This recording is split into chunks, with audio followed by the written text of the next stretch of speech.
Good Well, morning. good morning, guys. Boy, I sure do look tired, don't I? Me too. I feel it too. I look rough. We both.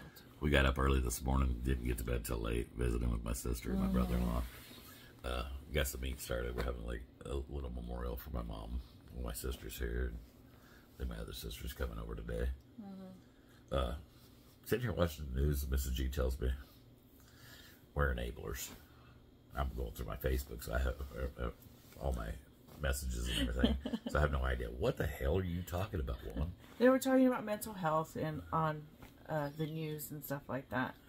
And so I was looking at their list. It says you might be an enabler. And it's like solving problems for other people, putting other people's feelings above your own. There was like 3 more. And I'm like, do we do that? I really think this world needs a little more compassion. You know, if we'd start thinking about others a little more than we do ourselves, maybe this world would be a better place. You know, these guys come on the news or on these talk shows or whatever, and they wrote a book, so all of a sudden they're experts.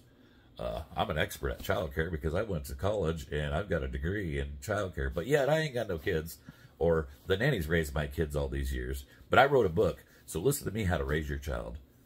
You know, there is no book out there that's going to teach you to be the perfect parent. There is no such thing as the perfect parent. I don't care what you say. You know, it's trial and error is what it is. Yeah. We do our best with what we got, and that's all we can do. As long as we're not beating our children, we're showing our children love. The children have a roof over their head and food on their table, and you're showing them love. Piss on all these book writers. Screw them people that got that degree. And part of the showing love is you've got to discipline. Tough love. A little bit of discipline goes a long way. And when I say discipline, I don't mean you got to beat your kids. No, give them boundaries. Let them know teach them what's right from wrong. So that way when they do get older, they're productive citizens in society instead of little jerks. You know, when my kids were toddlers, I'd give them that little swat on the behind. But guess what? As they got older, I no longer had to swat their behind. All I had to do is, and that was it. That's what it boils down to. If not, you see these parents in Mandy had to raise my voice to a little bit. If not, you see these parents in public where their kid is like having a freaking meltdown on the floor, kicking and screaming because they didn't get something that they wanted, or pulling stuff off the shelves, and it's like, sometimes really? a good ass whooping goes a long way too. But if you do it while they're young, guess what?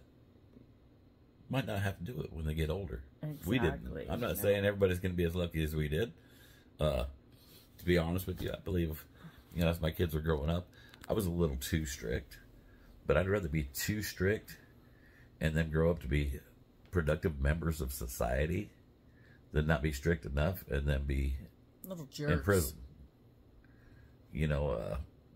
It's crazy how people's mindsets are. Well, no, you don't touch your kids. You don't yell at your kids. You're going to hurt their feelings. They need a nice, soft, quiet corner to go. If they got a problem, they should be able to come to mom and dad and talk about that problem. Yeah, they don't want that. Walk them through it. They don't need that quiet, safe place. The safe place is within the family. If you got a problem in the family, guess what we do? Talk about it as a family. We talk about it as a family. Get it out on the table. Because things start to fester when you don't communicate. I don't know. That's just my 2 cents. I probably shouldn't watch the news in the morning. Hell, I wasn't even watching the news. You were. No, because you had it on. You're over there playing on your phone and have the remote next to you. You got me all wound up first thing in the morning. Whatever. I'm taking a nap. Love you. Love you guys.